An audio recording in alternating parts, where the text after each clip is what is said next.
Bismillahirrahmanirrahim. Assalamualaikum warahmatullahi wabarakatuh.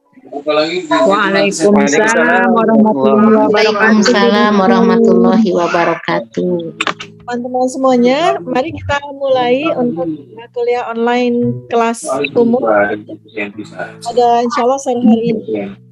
Saya mohon agar teman-teman mengkondisikan dengan memute-kan ya, jadi mematikan mic-nya masing-masing agar kita bisa segera mulai. Dan karena tadi Anda semua juga sudah melihat ada topik yang akan kita bahas pada 1 jam ke depan, mungkin sambil mendengarkan, menyimak kuliah yang saya berikan, Anda sudah mulai bisa memberikan pertanyaan yang bisa Anda sampaikan di chat ya. Nah, mungkin nanti ketika ada waktu untuk tanya jawab, Anda bisa saya minta untuk membacakan pertanyaan Anda secara langsung. Ya, baik teman-teman, kita awali dengan membaca basmalah bersama. Bismillahirrahmanirrahim. Alhamdulillah pada hari ini Senin 25 Juli 2022 kita mulai lagi untuk kuliah online kelas umum ya, kuliah online Dr. Tifa yang kelas umum. Dan insya Allah ini nanti akan direkam dan kemudian kita akan relay di YouTube channel yang Dr. Tifa Lifestyle ya. Jadi buat teman-teman yang terlambat tidak usah khawatir, nanti Anda bisa mengikuti lebih lengkap di YouTube. Tapi untuk sekarang ya saya sangat mengharapkan Anda bisa berkumpul semua di sini karena tentu akan lebih menarik kalau kita bisa kuliah online secara langsung ya teman-teman ya. Jadi mohon maaf juga tadi saya dadakan karena sebetulnya dari tadi pagi saya sudah siapkan untuk membuat pengumuman kuliah online, tapi keburu kerja bertubi-tubi sampai kemudian kelupaan kalau belum share link Zoom-nya sama flyer kuliah online. Jadi mungkin teman-teman juga geradakan juga ya, masih ada di tempat kerja, masih ada di jalan. Kok tiba-tiba sekali Dr. Tifa, tapi mohon izin karena sore ini alhamdulillah saya ada waktu, jadi saya bisa bersama dengan Anda menunaikan kewajiban saya untuk memberikan kuliah online kepada Anda semua. Baik, berapapun banyaknya kita akan mulai ya. Alhamdulillah ini partisipannya ada 59.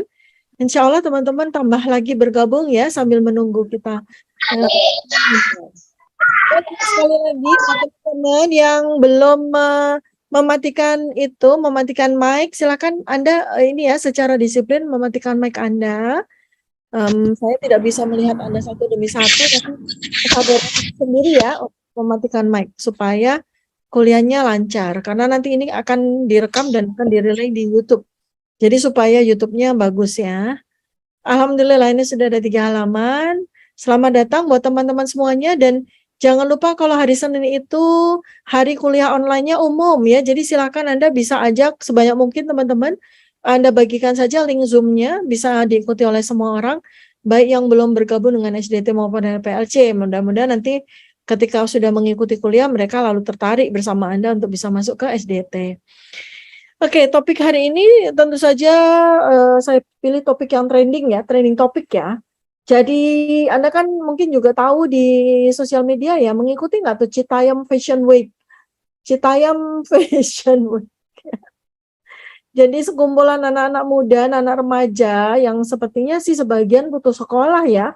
Karena mereka itu kan udah bertahun-tahun sebetulnya nongkrong di stasiun itu, Sudirman itu, yang stasiun KRL Dukuh Atas itu. Memang kerjaan mereka tuh sehari-hari ada di situ. Dan ini fenomena ini kemudian karena viral luar biasa, maka saya angkat menjadi topik kuliah kita pada sore hari ini ya, itu ancaman degradasi moral dan spiritual generasi muda Indonesia ya.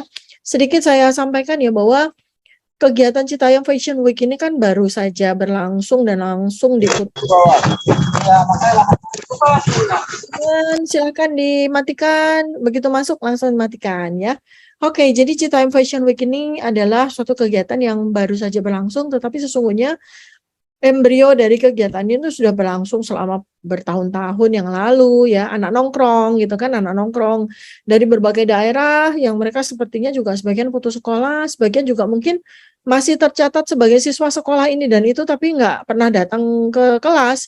Kenapa? Apalagi setelah 2,5 tahun ini pada WFH ya, akhirnya ya udah mereka nggak pernah di kelas, mereka mungkin juga fasilitas Zoom dan semuanya terbatas, akhirnya mereka nongkrong aja gitu. Selagi juga sudah dibuka untuk bisa melakukan kegiatan berbasis offline ya atau sendiri. Nah, kemudian ada beberapa anak nongkrong di situ yang kemudian berinisiatif untuk membuat kayak semacam panggung fashion gitu kan, tapi panggung fashionnya di jalan yang zebra cross itu gitu kan, satu dua pada pakai outfit yang kayak yang aneh-aneh gitu kan, akhirnya ke-trigger lah ya, anak-anak itu juga pada ikut-ikutan. Walhasil sekarang nggak cuma anak-anak nongkrong aja, tetapi juga bahkan diikuti oleh masyarakat umum. Yang notabene mereka itu bukan anak nongkrong ya, kan mana ada cerita ibu-ibu nongkrong kan nggak ada. Tapi ibu-ibunya juga jadi banyak ikut di situ, bapak-bapaknya juga banyak.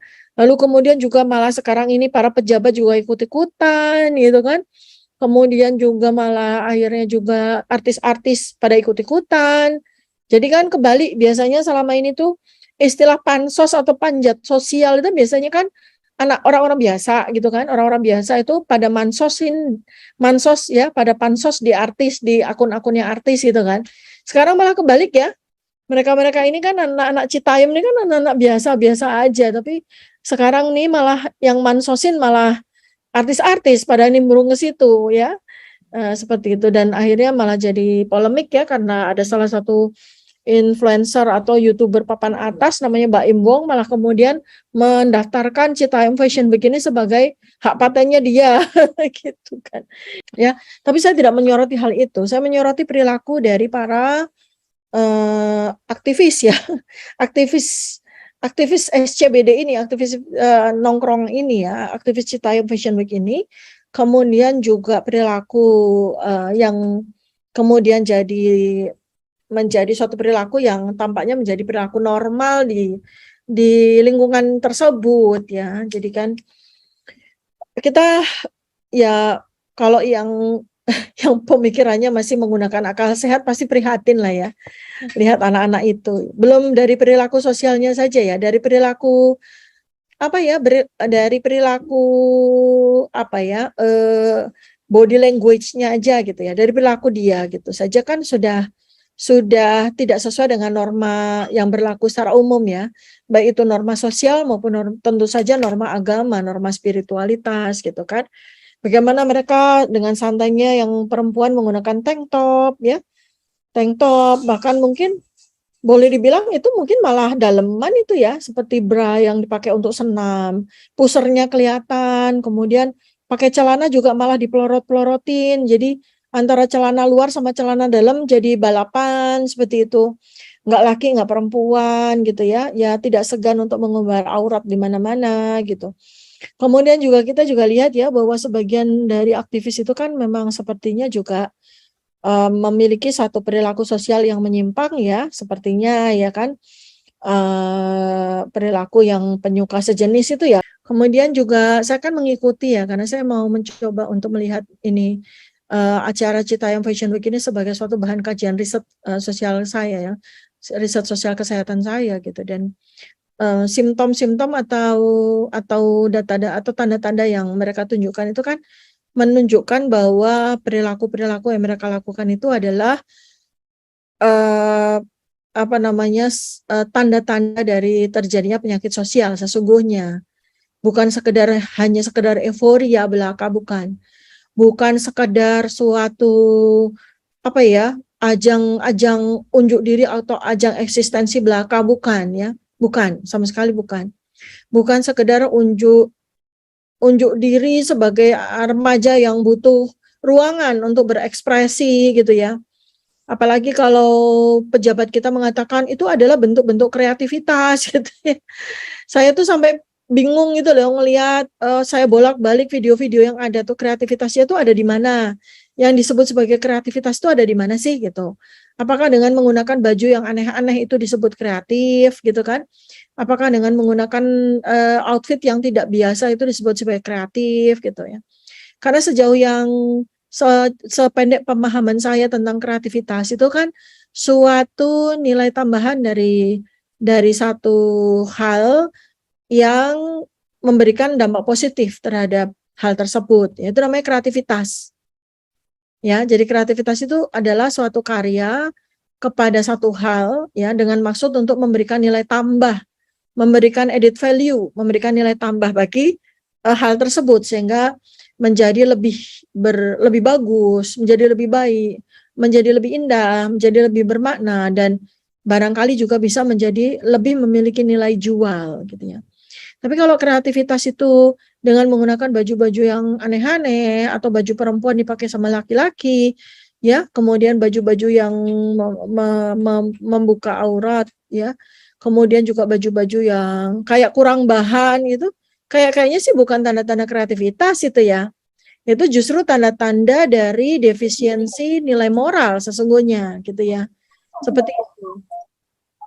Karena kalau kita bicara, mohon izin teman-teman yang belum masuk silakan segera di nonaktifkan ya mic-nya ya. Jadi ini yang saya cermati betul. Kenapa? Karena sekarang ini kan kita ada dalam dunia sosial media, di mana kegiatan yang terjadi di satu daerah itu dengan mudah diserap, dilihat dan diserap oleh orang-orang di daerah lain hanya dalam waktu hitungan detik ya.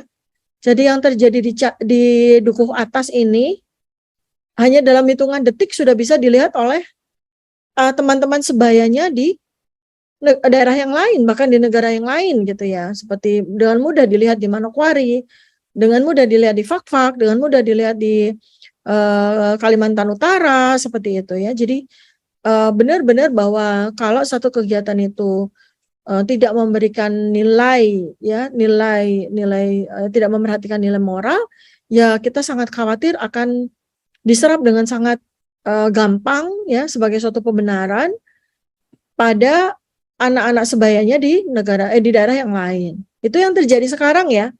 Jadi ini sudah bukan risiko lagi, sudah bukan potensi lagi, tapi memang sudah terjadi gitu. Jadi dampak-dampak yang tidak terfikirkan oleh siapapun juga itu yang justru malah saya potret ya. Justru malah saya cermati baik-baik. Apakah ini ada suatu gejala yang menunjukkan adanya semacam tanda-tanda ada suatu dinamika sosial semata, atau ini sebenarnya menunjukkan ada suatu penyakit sosial, ya adanya suatu penyakit sosial gitu ya. Nah sekarang kita coba lagi lebih kupas lebih dalam ya tentang apa sesungguhnya degradasi moral dan spiritual gitu ya. Jadi degradasi itu adalah penurunan ya penurunan tingkat moralitas gitu dan nilai-nilai spiritualitas ya di kalangan generasi muda yang bisa terjadi oleh banyak sekali hal ya. Terutama sesungguhnya degradasi moral ya, penurunan nilai-nilai moralitas dan spiritualitas itu terjadi karena renggangnya atau tidak diperhatikannya atau diabaikannya nilai-nilai moral dan spiritualitas di lingkungan keluarganya. Jadi selalu berawal dari keluarga. Selalu berawal dari keluarga. Kita ambil bukti ya, salah satu ikon Citayam Fashion Week itu kan anak perempuan yang cantik ya. Sesungguhnya kan wajahnya tuh cantik, nama bekennya itu JJ. Ini anak usia 16 tahun dan dia sudah lama putus sekolah. Jadi kalau sudah lama tuh misalnya ya berarti kan dia SMP nggak lulus ya, padahal dia harusnya usia 16 tahun kan SMP udah lulus ya. Sudah SMA harusnya kan. Tapi ini anak menyatakan bahwa dia sudah bertahun-tahun tidak sekolah, putus sekolah. Kenapa kok dia putus sekolah? Karena dia kabur dari rumah gitu loh. Karena dia kabur dari rumah. Dan kemudian dia kabur dari rumah, dia pergi kemana? Ternyata dia tinggal bersama dengan pacarnya. Dia tinggal bersama dengan temannya. Keterbayang nggak sih gitu ya? Anak kecil loh gitu ya, sudah tinggal bersama teman-temannya dan pada kesempatan lain dia mengaku bahwa dia tinggal bersama pacarnya. Yang juga anak sebayanya juga gitu. Nah, seandainya kasus ini bisa kita sebagai bisa kita jadikan sebagai representasi dari bagaimana perilaku sosial anak-anak yang nongkrong di situ, betapa luar biasanya ya, betapa luar biasa mengerikannya gitu. Karena mereka ternyata adalah sekumpulan anak-anak yang putus sekolah. Dan mereka putus sekolah bukan karena biaya yang nggak ada, tapi karena mereka memang tidak mau sekolah di usia yang sangat dini gitu kan. Dan mereka kemudian kabur dari rumah, sebagian mungkin ya, atau mungkin ya pulang ke rumah tapi ya semaunya sendiri gitu loh. Pulang ke rumah bukan karena tanggung jawab dia sebagai anak kepada orang tua, kepada keluarga, tapi ya karena dia pulang karena dia tidak tahu mau tinggal di mana. Gitu kan, seperti itu yang terjadi di acara tersebut. Nah, saya mungkin terlalu dini berpendapat atau menyimpulkan bahwa itulah representasi dari generasi kita gitu. Bukan tidak bisa begitu ya sekarang ini. Terlalu dini kalau kita bilang bahwa itu adalah representasi dari generasi muda secara keseluruhan. Karena di sisi yang lain di luar dari mereka saya juga masih melihat generasi muda Indonesia itu masih cukup positif gitu kan. Nah, tapi kembali lagi nih ya. Kembali lagi adalah dari nilai moral dan spiritualitas yang berlaku di keluarga. Itu sesungguhnya. Dan itu yang mereka bawa keluar. Artinya kan kalau seorang anak putri, anak perempuan gitu, bisa kabur dari rumah tanpa dicari misalnya gitu. Kan baru sekarang aja dia dicari kan sama keluarganya. Kalau dia tahun-tahun kemarin dia kemana kok nggak dicari gitu kan. Berarti kita juga melihat bahwa betapa longgarnya nilai moral dan spiritualitas pada keluarga tersebut. Apalagi ketika dia di wawancara di salah satu kanal YouTube gitu, dari salah satu akun YouTube kan dia mengatakan bahwa mengapa dia memutuskan kabur dari rumah karena dia mengalami perundungan seksual ya. Kasihan sekali nih anak ya, perundungan seksual yang dilakukan oleh salah satu orang yang bekerja di rumah dia. Kemudian ditanya kenapa dia mengalami perundungan seksual ya, mengalami pelecehan seksual oleh orang yang kerja di rumah dia gitu. Kenapa bisa gitu ya? Katanya menurut orang-orang yang di rumah, menurut keluarganya itu terjadi karena dia sendiri suka berpakaian minim gitu. Dia sendiri suka mancing-mancing. Nah, kan dari situ kan kita bisa lihat ya. Ya, memang tidak serta-merta bisa kita benarkan gitu loh. Oh ya, berarti tuduhan keluarga tersebut benar nih gitu kan. Gara-gara dia suka pamer-pamer aurat, pamer-pamer pakaian minim gitu ya, maka dia kemudian dilecehkan atau dirundung secara seksual oleh orang yang kerja di rumah dia gitu. Nah, sekarang kan coba kita lihat lebih ke hulu lagi gitu ya. Nah, kenapa kok nih anak perempuan bisa berpakaian minim?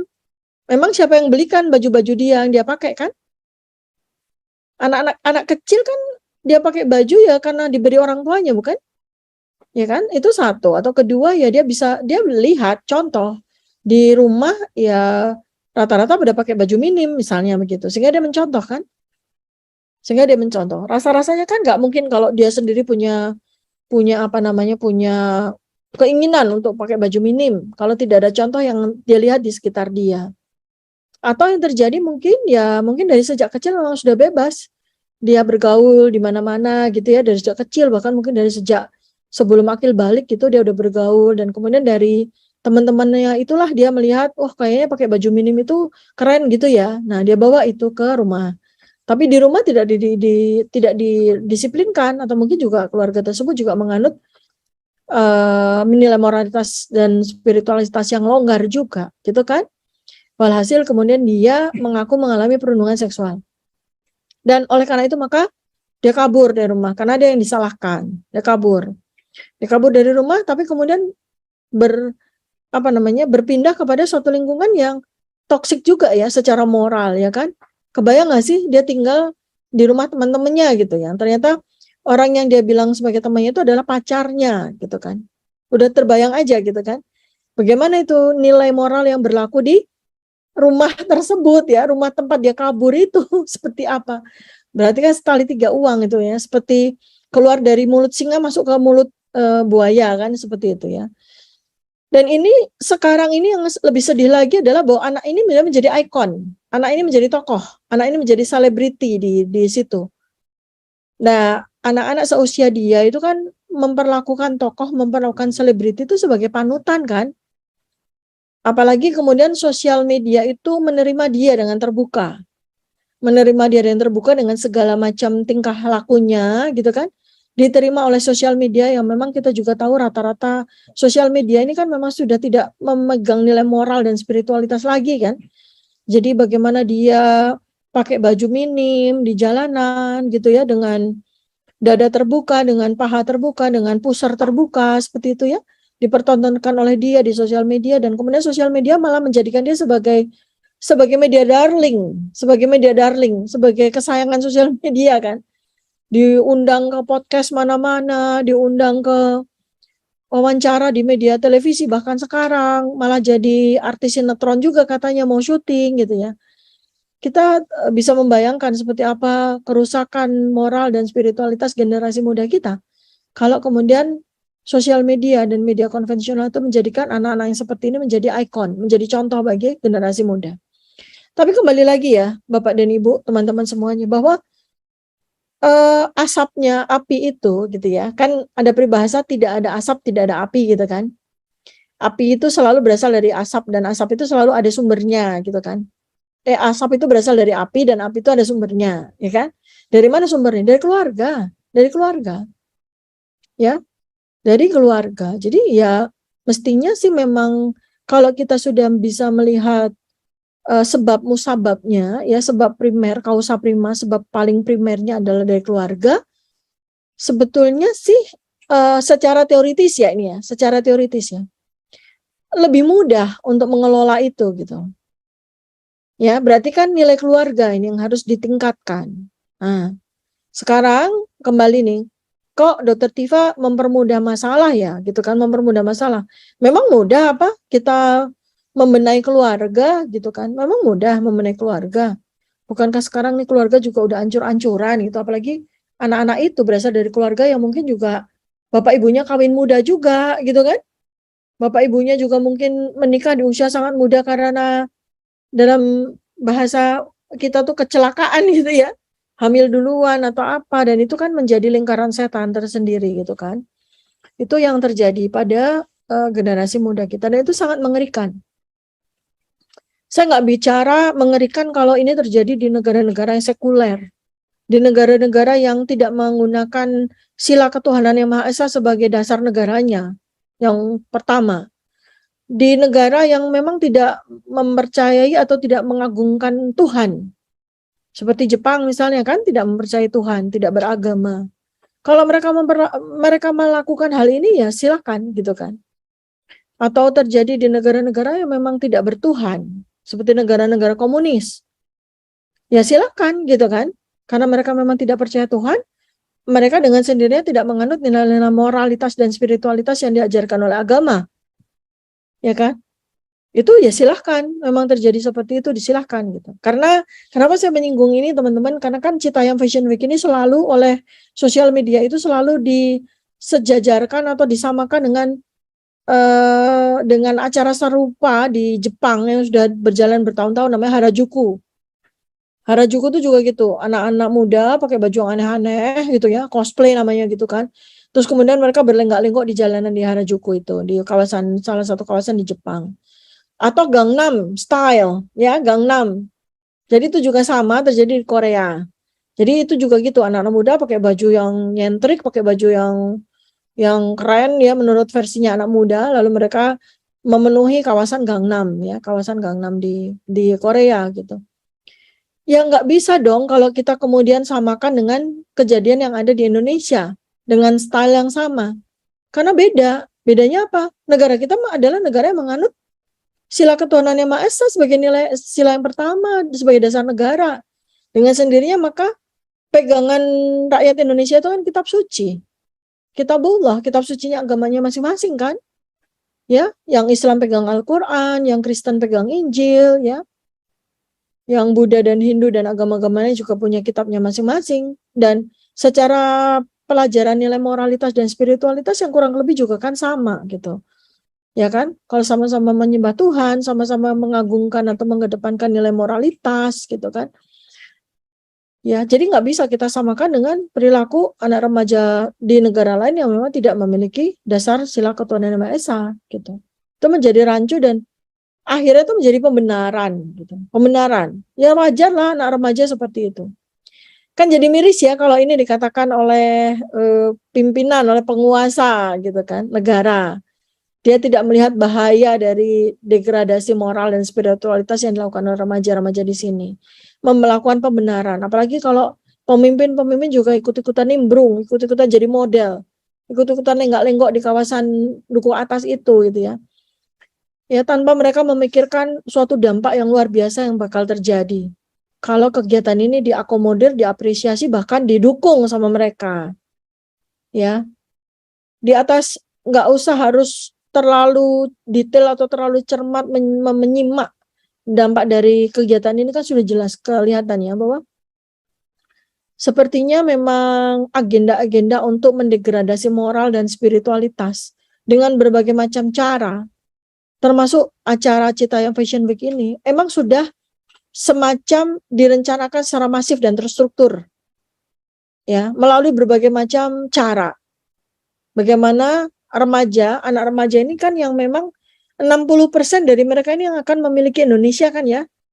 Karena kita ini kan generasi muda ya, itu generasi remaja dan muda dewasa itu, dewasa muda itu kan menempati populasi terbesar di Indonesia. Populasi terbesar Indonesia itu ada di situ, ada di anak remaja dan muda dewasa ya. Usia 18 tahun sampai usia 40 tahun. Itu 60% penduduk ada di situ. Dan itu kan kekuatan luar biasa besar ya, 60% penduduk Indonesia tuh generasi muda loh. Wah, itu kekuatan dan sekaligus aset yang luar biasa bagi suatu negara. Secara di atas kertas ya, negara yang penduduknya usia mudanya lebih banyak daripada usia tua, itu bisa dipastikan kalau negara itu dilangsungkan secara baik itu akan menjadi negara yang cepat sekali berkembang ekonominya. Kenapa kok bisa begitu? Karena usia muda itu usia produktif kan, usia produktif, usia berkarya. Mereka senang menghasilkan uang dengan bekerja segala macam. Lalu kemudian mereka juga pembeli yang produktif. Mereka adalah konsumen yang produktif juga gitu kan. Jadi mereka adalah penghasil uang, produktivitas yang produktif, mereka juga pembuang uang yang produktif gitu kan. Mereka penghasil uang yang produktif dan mereka pembuang uang yang produktif ya. Antara penghasil dan pembuang uang itu kan sama-sama membuat roda ekonomi bergerak kan, gitu loh. Nah, dan dengan sendirinya maka kepada mereka lah derajat ekonomi suatu negara itu bisa terangkat. Nah, jadi kalau kita mencoba untuk berspekulasi sedikit ya, apakah ada keterkaitan dengan teman-teman semua kan orang-orang cerdas ya, kita semua berkumpul selama ini kan memang Anda juga tahu ya bahwa teman-teman ini teman-teman yang cerdas gitu. Kan kalau orang cerdas itu kan nggak senaif orang-orang awam yang melihat acara Citayam Fashion Week itu kan, nggak naif gitu loh, melihat wah kreatif ya, wah hebat ya, wah anak-anak dalam tanda kutip wajah-wajah yang bukan wajah kota gitu ya, tapi mereka bisa berlenggak-lenggok di panggung fashion, bahkan mereka juga punya selera fashion yang menurut orang awam itu cukup bagus gitu. Kan Anda kan tidak senaif itu kan ya, kan Anda tidak senaif itu ya. Kita melihat itu jauh lebih beyond, kita melihat itu secara jangka yang jauh gitu, mata kita tuh jauh. Anda kan selalu saya encourage untuk bisa melihat segala sesuatu tuh jauh ya, jauh ke depan. Dengan itu maka Anda bisa lihat bahwa sesungguhnya nggak ada yang kebetulan gitu loh. Nggak ada suatu kegiatan yang tiba-tiba dihadiri oleh ribuan orang itu berlaku secara dadakan. Berlaku begitu aja, secara alami itu nggak bakal. Kecuali memang ada pendananya. Kecuali ada pemodalnya. Kecuali ada penggagas yang berada di balik panggung. The man behind the scene ya, yang bermain peran besar dalam terjadinya kegiatan ini kan pasti ada pelaku-pelaku yang ada di balik layar. Nggak mungkin anak-anak itu. Siapa namanya itu? JJ, Bonge, Roy, Kurma, siapa lagi itu namanya? Itu nggak mungkin mereka yang kemudian menjadikan event ini dengan cepat viral dan kemudian diikuti oleh ribuan orang ya setiap harinya. Nggak mungkin mereka nggak punya kapasitas. Mereka tidak punya kapasitas.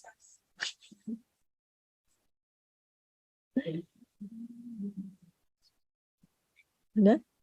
Ya, mereka tidak punya kapasitas untuk membesarkan kegiatan ini. Ya, kegiatan ini sangat padat modal ya Bu, Bapak. Nggak begitu aja kita lihat dari mereka itu, wah pakai baju yang aneh-aneh, unik-unik, dari mana mereka. Lalu kok tiba-tiba boleh ya sekelompok orang mengakuisisi, memonopoli zebra cross itu loh, di jalanan yang super sibuk, jalanan utama di Jakarta gitu. Kan kita nggak senaif itu percaya begitu aja ya, tanpa ada penertiban gitu. Kebayang nggak kalau misalnya 10 orang nih ya, 10 orang aja kita, saya ajak Anda 10 orang aja, pergi ke satu jalan ramai di Jakarta gitu. Misalnya sebelah sananya jalan yang di mereka itu kan Sudirman, kan ada jalan Tamrin. Nah, kita bikin kegiatan 10 orang aja gitu. Kita tutup tuh jalanan. Kita mau jalan nyebrang pakai zebra cross gitu. Nggak usah berlenggak-lenggok, mau nyebrang aja kita tutup. Langsung diciduk dong sama Satpol PP, sama polisi, Polantas. Bener nggak? Ya kan? Pasti kita diciduk. Ya, pasti langsung diangkut pakai mobil boxnya Satpol PP. Nah, kenapa ini kok dibiarkan gitu kan? Nah, berarti kan ada tanda tanya besar ya. Kenapa mereka dibiarkan? Bahkan sampai bikin macet, bahkan sampai nyampah di mana-mana ya. Bahkan mereka sampai tidur. Sampai pagi sampai siang hari mereka masih kedapatan tidur ya, karena mereka begadang pasti gitu kan. Kok dibiarkan aja gitu. Coba ya, misalnya salah satu dari Anda tidur aja tuh di emperan depan bukan depan Sarina. Di emperan depan Bundaran HI tuh, di depan hotel ini, apa namanya, Grand Hyatt gitu. Anda tidur aja di situ gitu. Kira-kira berapa menit Anda bakal dinaikin Satpol PP ke ini, ke mobil boxnya, dianggap orang penyakit mental, tiduran di situ ya. Tetapi kenapa anak-anak ini dibiarkan gitu? Kenapa anak-anak ini dibiarkan? Bahkan sekelas wakil gubernur DKI Jakarta tuh malah cuma mengimbau, ayo anak-anakku cukup ya kalian pulang ya, tapi ngomongnya di sosial media gitu. Nggak secara langsung memberi teguran kepada anak-anak itu. Nah, dari tanda-tanda seperti itu saja kita sudah lihat bahwa kegiatan ini pasti tidak terjadi secara spontan. Ini adalah by design. Ini by design. Apalagi yang menjadi tokoh-tokoh sentralnya ya, itu justru anak-anak yang sepertinya memang punya perilaku secara sosial itu dianggap sebagai abnormal, ya. Tampak sekali kan, mereka adalah penyuka sama jenis gitu ya. Mereka menggunakan baju lalu pakai sepatu high heelsnya perempuan gitu ya. Terus mereka juga menggunakan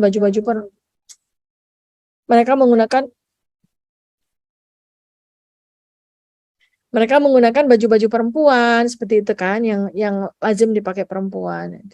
Kita juga bisa melihat bahwa mungkin ada kelompok tertentu yang ikut nimbrung di situ sebagai endorser atau mungkin pemodal bahkan, ya kan itu.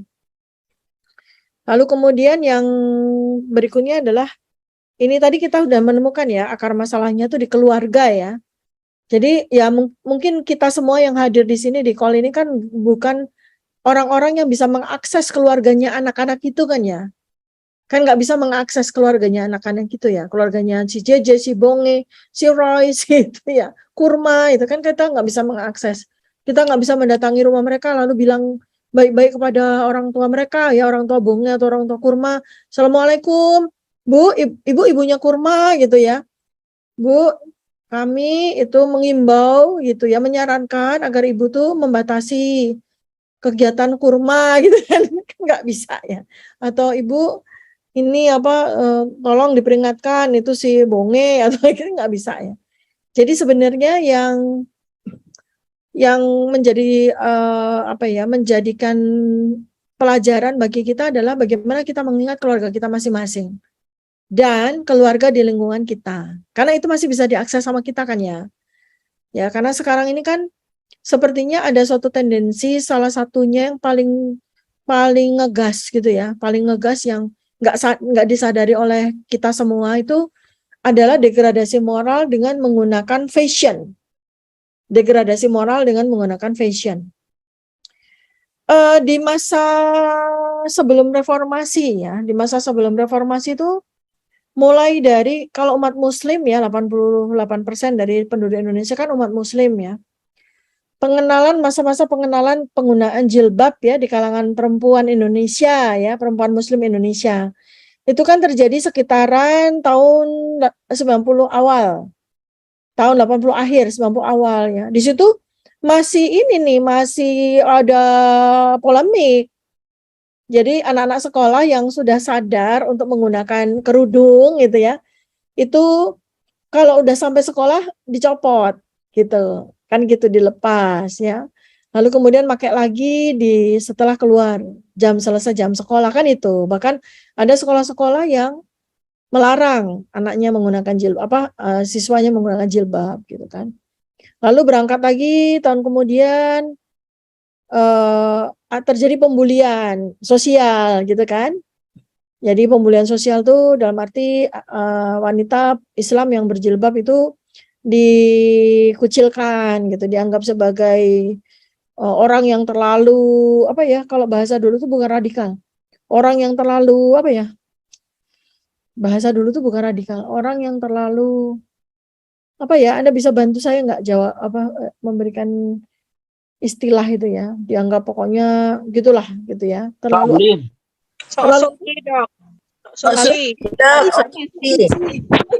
Ya. Agamis, paling agamis.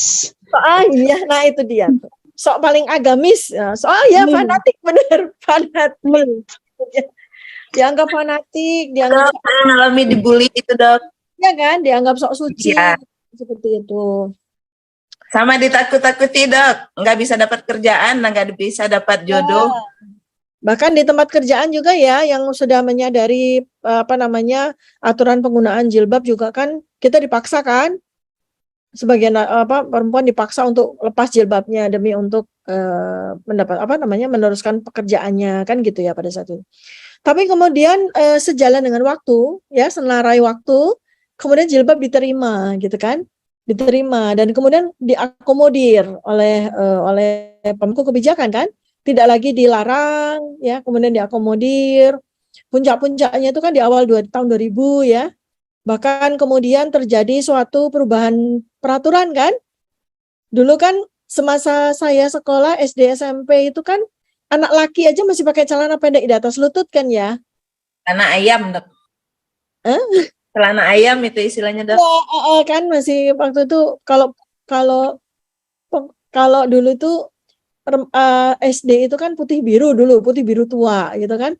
SMP, SMA itu putih abu-abu ya kan. Putih merah kalau SD. Enggak, putih merah kan baru tahun. Oh iya.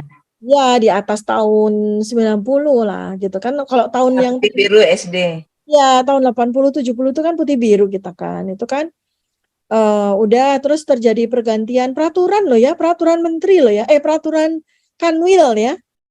Kementerian Pendidikan kan yang membuat anak SMP laki kan pakai celana panjang ya. Dulunya celana pendek jadi celana panjang, benar kan ya? Kemudian juga roknya anak perempuan jadi panjang sampai batas tumit, ya kan? Nah, kalau zaman-zaman kita itu kan di atas lutut aja boleh kan anak perempuan. Ya kan, pakai tangan pendek gitu. Terus kemudian bahkan peraturan pun mengikuti, artinya peraturan itu mengikuti kesadaran terutama umat muslim ya untuk berpenampilan lebih syar'i seperti itu ya, walaupun mungkin tidak berjilbab tapi anak-anak sudah harus menggunakan rok panjang, anak laki juga pakai celana panjang. Itu suatu hal yang bagus. Dan kemudian ada suatu survei yang dibuat itu tahun 2010 itu ternyata umat muslim, wanita muslimah itu sudah di atas 80% menggunakan jilbab. Di tahun 2010 ya. Itu wanita muslim itu malah jadi malu kalau nggak berjilbab. Karena sebagian besar di atas 80% itu sudah menggunakan jilbab. Ya. Bahkan mungkin kalau mau ditarik maju lagi ya sekitar tahun 2015-an gitu mungkin sudah di atas sudah 90% gitu. Wanita muslim itu menggunakan jilbab. Paling tidak ya 10% tambahannya itu menggunakan jilbab pada saat-saat tertentu misalnya acara atau pengajian atau dia harus hadir dengan menggunakan jilbab gitu ya, seperti itu, kerudung gitu. Minimal itu, tapi 80% menggunakan baju muslimah itu sehari-hari, dalam kehidupan sehari-hari. Baik di luar rumah maupun di dalam rumah, seperti itu ya, gitu. Nah, tetapi sejalan ya nih senarai dengan kemajuan teknologi informasi berbasis internet, lalu kemudian semakin menggeloranya sosial media ya, yang ditandai dengan berbagai macam platform baru yang berbasiskan video. Kalau dulu kan ketika kita lagi marak-maraknya pakai sosmed, yang dulu kan semua baru berbasis kata-kata ya. Baru berbasis kata-kata kan ya. Paling-paling banter kan gambar ya, foto gitu kan, paling banter. Ya, tahun-tahun 2000, mulai tahun 2005 gitu ya, pakai apa ya? Pakai Facebook, kemudian Line, apalagi ya, mulai BBM ya, BlackBerry, Messenger, pakai apa lagi ya waktu itu ya, Path gitulah gitu. Itu kan masih kata-kata, tuker-tukeran foto gitu ya. Nah, itu di situ masih belum terlalu terjadi degradasi. Terjadi degradasi itu setelah era video. Ya, era video itu semakin lama semakin mengerikan ya. Bahkan wanita-wanita yang notabene menggunakan baju muslimah pun tidak segan-segan untuk berjoget-joget sensual gitu ya. Di di platform sosial media gitu ya. Kemudian baju muslimah ini hanya menjadi semacam baju. Nah, itu kan sudah terjadi degradasi di situ sebetulnya. Sudah terjadi degradasi moral. Begitu juga dengan enggak cuma ibu-ibu yang kita salahkan ya, bapak-bapak juga ya. Bapak-bapak zaman sekarang itu kan nulisnya bapak pakai CK ya. Bapak-bapak bapak-bapak sosmed ini. Bapak, Dok. Bapak itu kan ya. Itu kan degradasi moral terjadi. Kenapa? Karena mereka tidak melarang istri-istrinya melakukan aktivitas-aktivitas yang jauh dari ajaran agama, ya kan? Ya.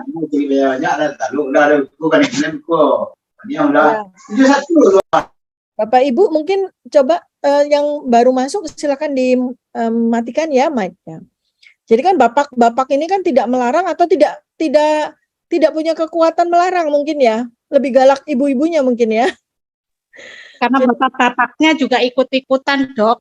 Nah, iya itu dia gitu. Bapak-bapaknya juga ikut-ikutan gitu kan. Nah, akhirnya terjadi penggerusan, terjadi degradasi moral dan spiritual di lingkungan keluarga.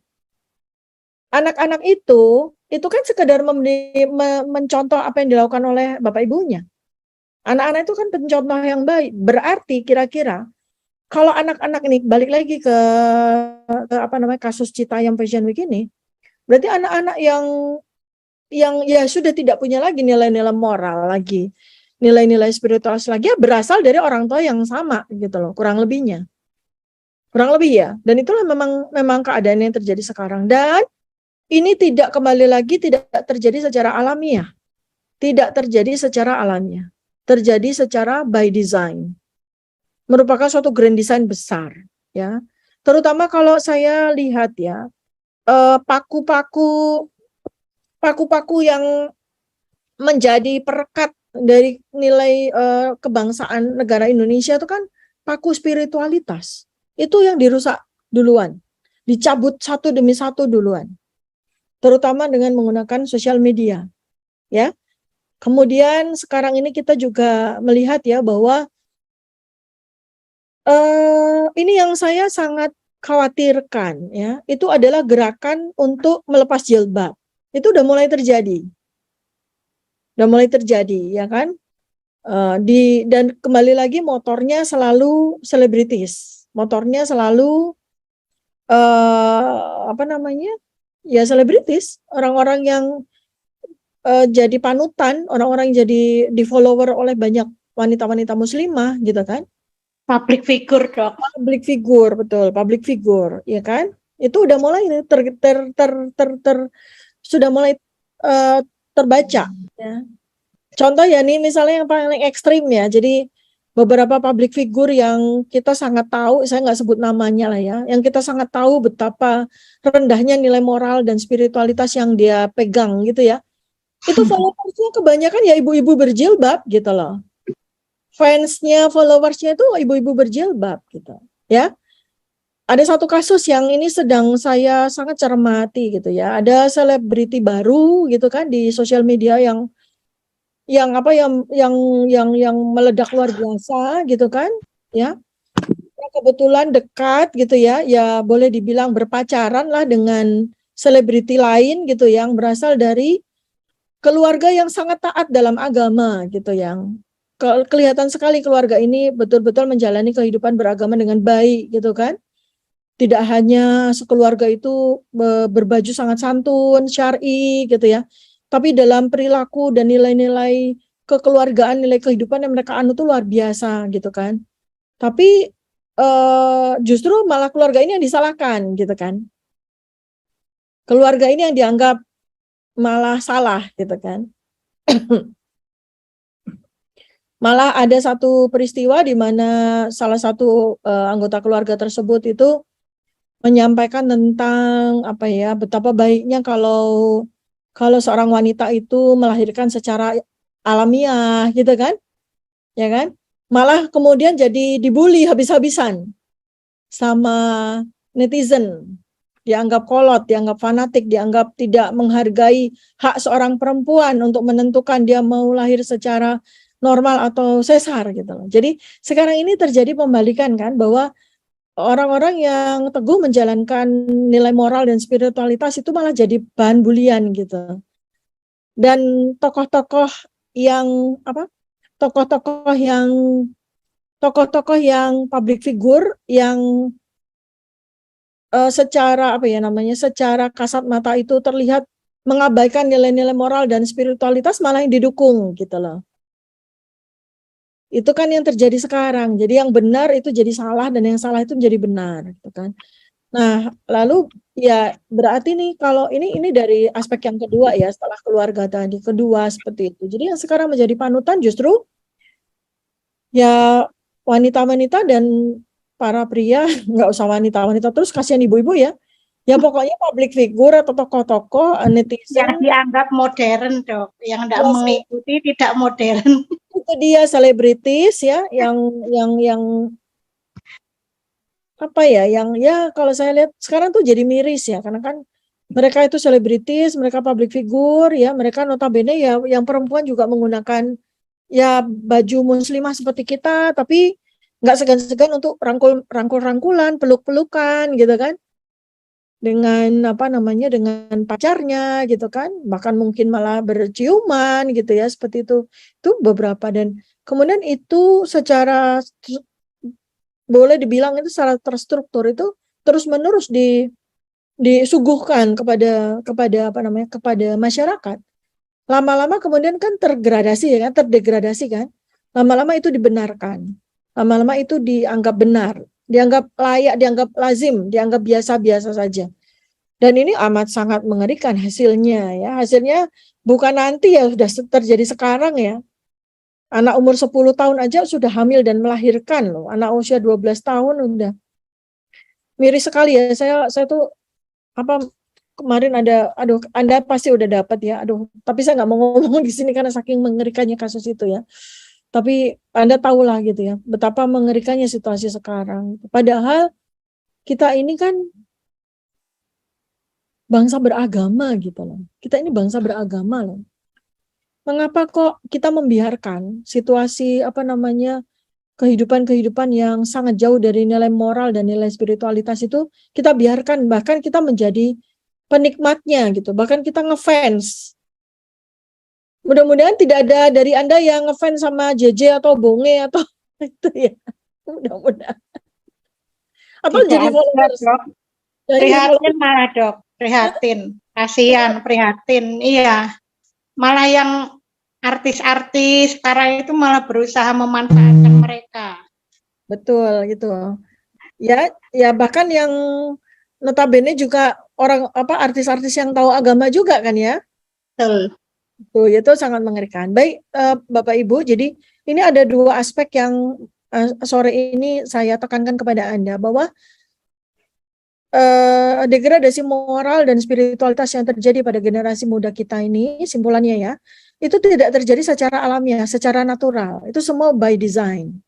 Karena memang Indonesia ini kan menjadi target, salah satu target utama untuk dihancurkan kan, dari segala sendinya. Nah, Indonesia memiliki kekayaan yang begitu menakutkan bagi negara-negara lain, bagi penguasa-penguasa. Karena kita adalah negara dengan penduduk generasi muda terbesar di dunia. Ya, dan itu sangat mengerikan karena berarti potensi di masa depan sangat-sangat promising lah bagi negara ini. Tapi oleh karena itu maka mereka diserang dari sejak awal. Generasi muda ini diserang dari sejak awal. Nilai apa yang kemudian diserang? Ya, nilai moral dan nilai spiritualitas. Sehingga mereka nanti menjadi manusia-manusia yang tidak bermoral. Menjadi manusia-manusia yang jauh dari nilai spiritualitas. Kalau sudah seperti itu, maka mereka bisa melakukan apa saja dalam segala aspek kehidupannya, dalam keluarganya, dalam pekerjaannya, dalam kehidupan sehari-harinya. Orang-orang yang menjalani kehidupan tanpa moral itu, ya, menjalani kehidupan yang jauh dari nilai spiritualitas itu kan mudah sekali untuk menjadi penjahat, mudah sekali untuk menjadi orang yang biadab, mudah sekali menjadi orang yang zalim, mudah sekali menjadi orang yang mudah melakukan hal-hal yang diharamkan sama Allah Subhanahu wa taala, kan gitu. Ya, itu. Kemudian jadi backbone-nya, ya, tulang punggungnya itu adalah keluarga. Kalau terjadi degradasi moral dan spiritualitas di kalangan generasi muda, berarti sudah terjadi degradasi moral dan spiritualitas yang terjadi pada keluarga. Ya, lebih jauh lagi pada seorang ibu, pada seorang bapak. Ya, itu. Itu pertama. Kemudian yang kedua adalah perilaku yang dicontohkan oleh orang-orang yang dianggap sebagai public figure, sebagai tokoh panutan, sebagai tokoh ikon, sebagai inspirator, ya. Justru merekalah yang memang menjadi agent-agent untuk jalan masuknya degradasi moral dan spiritualitas dari generasi muda Indonesia. Nah, jadi take home message-nya buat Anda semua adalah ya dua hal ini saja ya yang kita prevent, yang kita cegah. Dan apabila sudah terjadi, ya ayo teman-teman semuanya, ini ada berapa orang yang hadir, 99 orang yang hadir, mewakili ribuan sahabat Dr. Tifa dan anggota RPLC ya, mewakili ratusan ribu follower saya di seluruh sosial media saya. Mudah-mudahan Anda semua berkenan berjuang bersama saya ya. Kita selamatkan keluarga masing-masing, kita selamatkan keluarga di lingkungan kita, paling tidak ya kita syiarkan bagaimana bahayanya degradasi moral dan spiritualitas yang sudah terjadi dan akan terus terjadi ya sampai rontok. Generasi muda kita tuh rontok, dirontokkan habis-habisan. Ya, kemudian yang kedua adalah kita cegah bagaimana anak-anak kita itu tidak mengidolakan atau mungkin bahkan kita juga atau mungkin bahkan ya lingkungan kita tidak mengidolakan orang-orang yang salah. Tidak mengidolakan, tidak menjadikan orang yang tidak memiliki nilai moral dan spiritualitas itu menjadi tokoh yang dipanuti, menjadi tokoh yang menjadi inspirator, ya. Dan tidak ada pembenaran atas itu semua gitu. Maka ayo kita gerakkan ya, unfollow gitu loh. Unfollow buat para public figure ya, yang tidak memiliki nilai moral dan spiritualitas yang bagus. Tidak usah lihat postingan-postingannya gitu kan. Dan bahkan mungkin kita juga sampaikan kalau memang jelas bahwa dia mengajarkan ya, dia men-sharingkan hal-hal yang memang berpotensi untuk mendegradasi moral dan spiritualitas, ya kita tidak sungkan-sungkan untuk mengajak kepada banyak orang untuk tidak usah harus mengikuti dia sebagai tokoh panutan. Seperti itu ya. Itu langkah praktis yang bisa kita lakukan sekarang. Insya Allah dengan langkah yang kecil ini ya, apa yang menjadi ikhtiar Anda dengan sangat sederhana ya, dengan meng-unfollow orang-orang yang tidak memiliki nilai moralitas dan spiritualitas. Itu kan cara yang sangat kecil ya. Tapi insya Allah kalau dilakukan oleh jutaan orang kan menjadi bermakna besar. Ya kan? Kalau kita, setiap orang dari kita melakukan itu, seleksi kepada siapa yang mau kita jadikan sebagai panutan, kita ikuti, ya insya Allah itu nanti akan bergema, akan menjadi getok tular. Ya, nilai kecil aja tapi kita lakukan daripada kita tidak melakukan apapun. Ya, itu yang kedua. Jadi balik lagi, apapun usaha kita, sekecil apapun usaha kita melakukan pencegahan dan penangkalan terhadap semua tindak degradasi moral dan spiritualitas kita. Termasuk tokoh apapun ya, bukan hanya artis loh ya. Tokoh apapun, public figure dalam segala dimensi, dalam segala bidang, dalam segala lapisan lapangan. Karena kita tidak boleh melakukan pembenaran terhadap siapapun juga yang sudah jelas terindikasi tidak memiliki nilai moralitas dan spiritualitas yang layak dicontoh.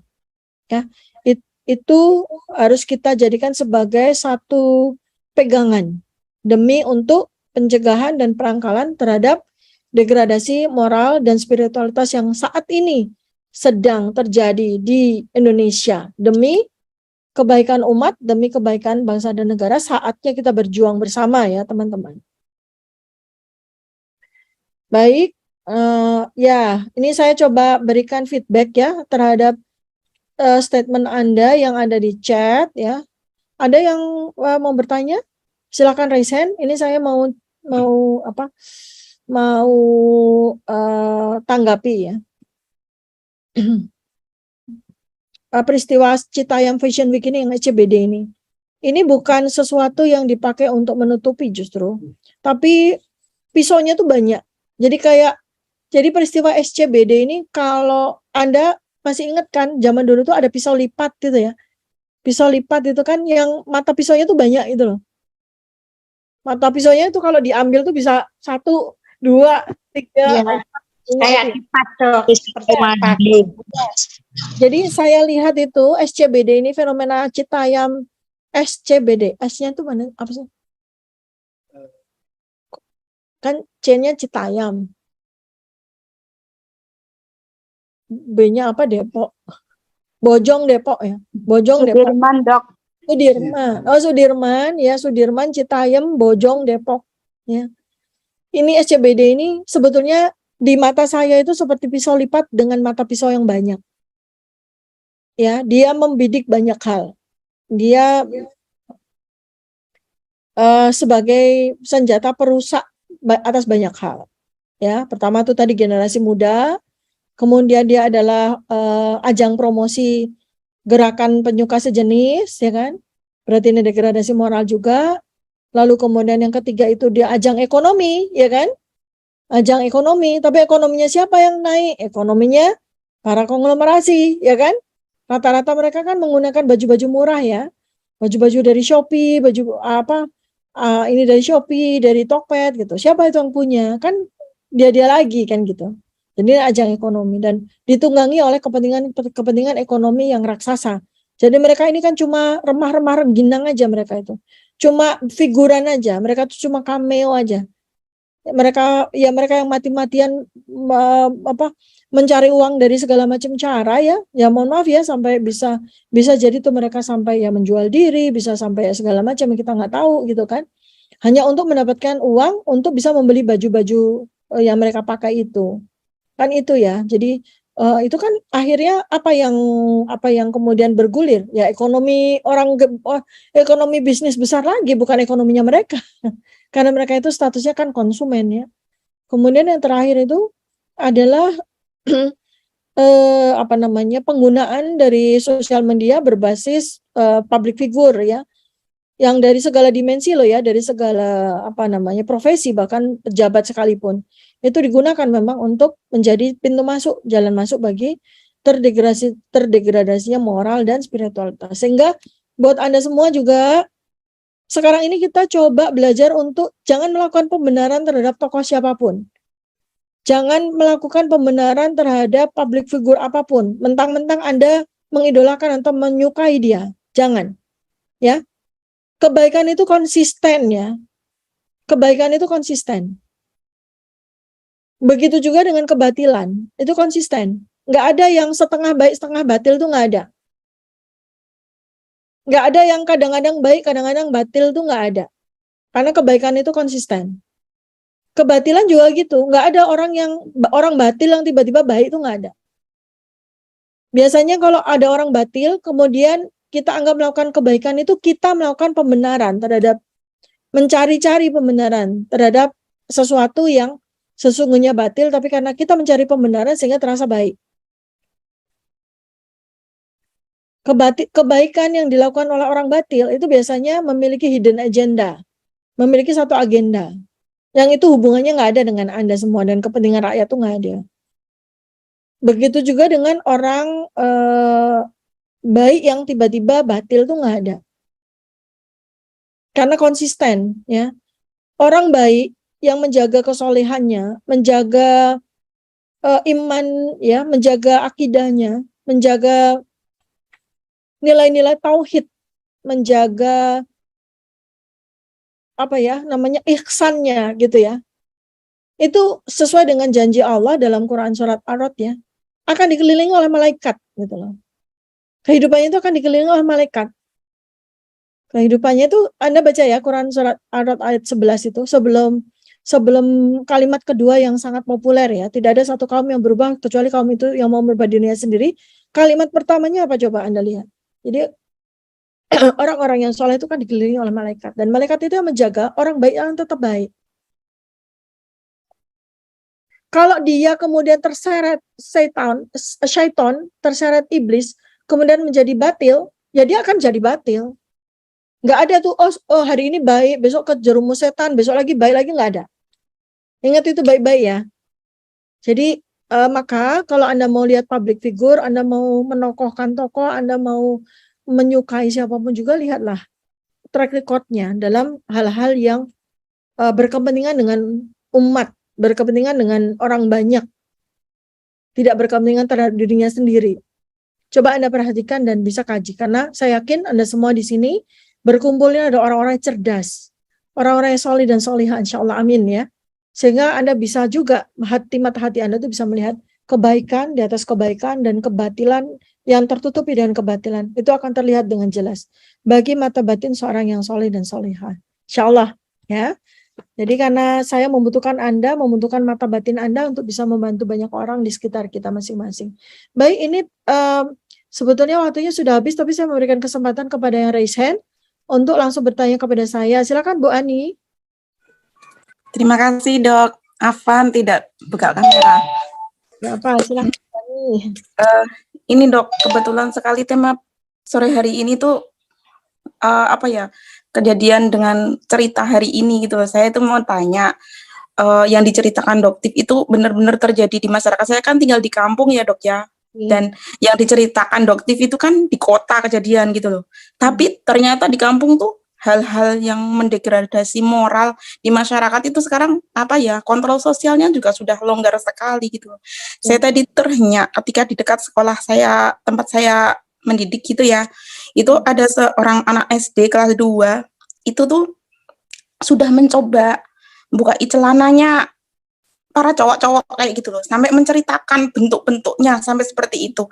Dan kebetulan itu dulu murid saya gitu loh, ketika waktu TK itu murid saya, dan dia itu terlahir dari seorang anak SMP yang dengan sesama anak SMP dari pergaulan bebas, dan kebetulan dia diangkat anak sebagai anaknya orang simbahnya masuk kakaknya.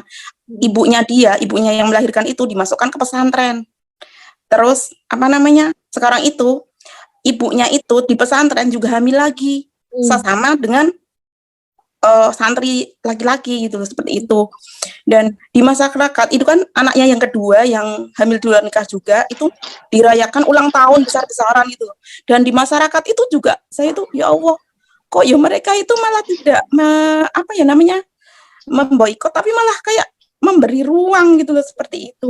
Dan ini yang anak yang sekarang kelas 2 itu, yang anak pertamanya itu juga seperti itu, malah di video, diviralkan kemana-mana. Nah, kita ya sebagai orang mungkin di lingkungan itu, sebaiknya itu langkah apa Dok kalau misalnya kejadian terdekat seperti itu, sedangkan masyarakat sekitarnya yang RT situ abai dan dianggap biasa seperti itu. Sedangkan kita juga kan mikir takut bencana itu kan nggak menghadap mereka juga, tapi kita kena juga gitu. Seperti itu, Dok. Terima kasih. Ya, baik. Jadi memang sekarang ini sebetulnya kan sudah saatnya kita untuk betul-betul berjuang untuk amar ma'ruf nahi munkar ya. Kita sudah tidak bisa lagi untuk diam saja melihat kemungkaran itu terjadi betul-betul tidak tidak 1-2 kilometer jauhnya dari kita, tapi bisa semeter bahkan 30 cm jauhnya dari kita, dekatnya dari kita ya. Saat ini kemungkaran begitu merajalela, ya, kemungkaran begitu merajalela. Terutama kalau sesuai dengan apa yang kita sampaikan hari ini ya, degradasi moral dan spiritualitas, dan ini membuat sesungguhnya waktu buat kita untuk bergerak. Jangan diam saja, karena apalagi ketika Anda sudah mendapatkan ilmu, sudah mendapatkan pengetahuan dan kita diam saja, kita menjadi orang yang berdosa. Ketika kita diam saja sementara kita menggenggam ilmu dan pengetahuan, betapa buruknya keadaan itu gitu ya. Jadi sebetulnya kalau saya lihat bahwa dalam momentum di mana Allah Subhanahu wa taala itu menunggu kita bergerak. Nah, bergeraknya tuh di mana? Ya seperti yang tadi Bu Ani ya saya sampaikan, mulai dari hal yang kecil yang bisa kita lakukan. Unfollow orang-orang yang ternyata memang tidak menegakkan nilai moralitas dan spiritualitas kita. Unfollow saja. Jangan ikuti, jangan. Dan ajak juga orang untuk melakukan hal yang sama. Ya, itu cara kita untuk menegakkan amar ma'ruf nahi munkar di level yang paling sederhana. Lalu kita juga mungkin mengajak orang untuk sebanyak mungkin orang untuk masuk dalam lingkungan kita yang insya Allah kita jaga kebaikannya gitu kan. Itu adalah cara bagi Anda untuk menegakkan amar ma'ruf nahi munkar. Berarti biarkan aja ya, Dok, yang mereka. Yang penting kita tetap melindungi diri dan orang-orang terdekat gitu ya. Nggak boleh dibiarkan, kan seperti yang saya bilang, bergerak sekarang ini. Kita sudah harus bergerak. Tegakkan Quran surat Ar-Ra'd ayat 11 ya. Jadi kita udah nggak bisa lagi berdiam diri. Kita harus bergerak. Dalam arti Anda dengan saya itu sama-sama bergerak di lingkungan masing-masing, di lingkungan yang bisa Anda Anda bisa rengkuh ya. Lalu apakah berhasil atau tidak itu kita serahkan sepenuhnya kepada Allah Subhanahu wa taala. Kita serahkan. Yang penting kita berbuat, kita bergerak. Jangan biarkan kemungkaran itu terjadi di depan mata kita. Ya, sedangkan kemungkaran yang terjadi jauh saja kita bisa menjangkau dan kita bisa melakukan suatu tindakan untuk menegakkan amar ma'rufnya. Apalagi kalau kemungkaran itu terjadi di depan mata kita. Jadi, ya itulah cara kita untuk berjuang. Tidak ada kata lain selain kita harus bergerak. Sebelum bencana itu datang loh. Sebelum bencana yang kita orang-orang yang tidak melakukan itu kena juga gitu loh. Iya kan? Sebelum bencana itu datang, Allah masih menangguhkan bencana itu, kita masih bisa bergerak. Ayo kita bergerak. Setidaknya kalaupun tidak berhasil, kita melakukan apa yang disampaikan, apa yang diajarkan oleh Rasulullah Sallallahu Alaihi Wasallam. Ya, Rasul itu menyatakan begini. Seandainya engkau tahu besok akan mati, ya, tanamlah pohon hari ini. Seandainya engkau tahu besok akan kiamat, tanamlah pohon hari ini. Artinya apa? Bukan soal menanam pohonnya. Seandainya kita pun tahu bahwa esok hari itu ajal kita, kita harus tetap melakukan kebaikan, tetap harus melakukan ikhtiar atas kebaikan. Walaupun itu mungkin sudah tidak lagi bisa digunakan esok hari karena kita udah mati, atau besok udah kiamat. Seandainya besok kiamat, ngapain harus tanam pohon? Bukan soal itu. Bagaimana Anda berjuang untuk menegakkan amar ma'ruf nahi munkar, padahal besok pagi Anda tahu akan kiamat. Gunung di sekitar kita udah meletus-letus gitu, udah meledak-ledak. Ya.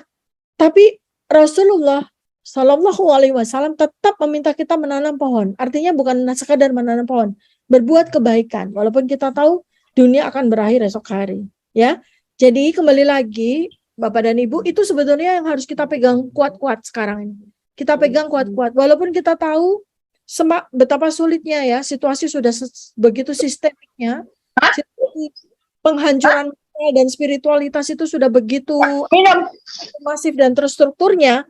Menjadi sangat sulit bagi kita untuk menegakkan kebaikan kemakrufan gitu ya, seperti menegakkan benang basah gitu kan sekarang ini situasinya. Tapi lakukan perjuangan untuk itu. Insya Allah ya, apa yang kita ikhtiarkan itu tidak akan sia-sia. Di mata Allah tidak ada yang sia-sia. Allah yang menggenggam segala yang terjadi pada kehidupan dunia kita ini. Jadi dengan ikhtiar kita, insya Allah tidak ada yang sia-sia. Tidak ada yang sia-sia. Bisa jadi nanti ikhtiar kita itu akan membawa kebaikan bagi anak cucu kita yang lahir 100 atau 200 tahun lagi setelah kita. Mereka yang akan menegakkan negara Indonesia ini sebagai negara yang baldatun thayyibatun warabun ghafur. Tapi tidak akan bisa berjalan, tidak akan bisa berdiri kalau kita sekarang ini tidak bergerak untuk menegakkan amar ma'ruf nahi munkar sekaligus menyelamatkan generasi muda kita dari terjadinya degradasi moral dan spiritualitas yang sudah mengepung kita itu sampai masuk ke dalam rumah, sampai masuk ke dalam sekolah, sampai masuk ke dalam madrasah, pesantren, perkumpulan gereja, perkumpulan agama-agama yang lain ya. Itu sudah terjadi gitu loh. Seakan-akan kita dikepung. Jadi kembali lagi teman-teman, sebagai pamungkas pada hari ini, mudah-mudahan tidak ada lagi yang bertanya. Insya Allah kita bersama-sama ya, dengan pengetahuan yang Anda dapatkan hari ini ya, bahwa sejatinya situasi sudah sangat-sangat kronis ya, situasi degradasi moral dan spiritualitas itu sudah amat sangat kronis, tapi yakin kita punya Allah. Ya, Allah minta kita untuk bergerak dan insya Allah nanti Allah sendiri yang akan membolak-balikkan keadaan menjadi seperti yang kita doakan dan kita ikhtiarkan sejak mulai hari ini. Demikian Bapak Ibu, teman-teman, sahabat-sahabat semuanya. Sekali lagi saya sangat senang apabila Anda mau bersama saya berjuang untuk membawa banyak orang ke lingkungan kita, ke grup kita ya. Semakin banyak Anda ajak orang untuk masuk ke dalam lingkungan kita, insya Allah akan semakin baik bagi bangsa dan negara kita. Terima kasih banyak atas perhatiannya. Mohon maaf kiranya bila ada salah kata dan sikap.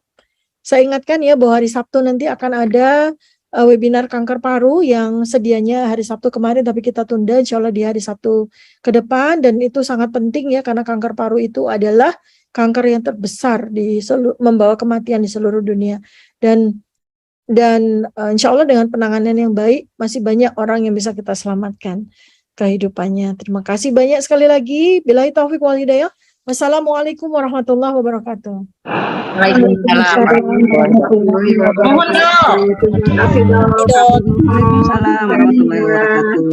Terima kasih dok. Assalamualaikum warahmatullahi wabarakatuh. Salam. Kita doakan sama-sama ya. Kelas ini bisa terisi 600 orang ya.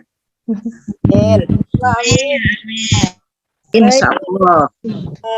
Nah, ini sudah mendekati maghrib di Jakarta. Saya mohon izin untuk pamit. Insya Allah kita akan ketemu lagi ya.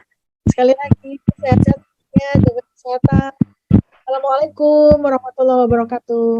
Waalaikumsalam warahmatullahi wabarakatuh. Terima kasih dokter. Ya, sama-sama ya. 1, 2, ya.